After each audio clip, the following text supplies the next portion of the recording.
Oggi ci troviamo a Duino. Qua abbiamo una villa indipendente sviluppata appunto su 2 livelli. La casa, come vi dicevo, è ottima anche per chi eventualmente ha una disabilità, perché si può accedere senza neanche un gradino e in più all'interno troviamo un ascensore che collega i vari piani. Accediamo nella zona giorno attraverso delle porte finestre blindate molto grandi.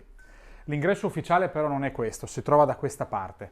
Qui abbiamo anche un bagno completo d'ingresso finestrato e una camera da letto al piano terra. Il piano terra, oltre ad avere quindi la camera e il bagno per gli ospiti, ha un salone doppio molto grande con 3 ampie finestre, porte finestre, che danno verso il giardino. La cucina si sviluppa da questo lato e qui invece c'è una zona pranzo. E da questa parte, come vedete, abbiamo l'ascensore. È un ascensore comunque sia comodo e collega i 3 livelli della casa. Qui troviamo la prima delle 2 camere matrimoniali che troviamo al primo piano e entrambe le camere hanno comunque sia porta finestra con vetri antisfondamento che danno verso il balcone. Il bagno della zona notte è completo. Da questa parte invece abbiamo l'altra camera. La casa è in una ottima classe energetica, è tutta quanta con cappotto esterno, il tetto è ventilato. La villa ha un ingresso pedonale indipendente, oltre ad avere anche un accesso auto. Si possono parcheggiare comodamente 3 macchine, forse anche 4. La villa è posizionata in zona strategica perché si trova sì a Duino, sicuramente in una zona molto tranquilla, però è veramente a 2 passi dalla statale,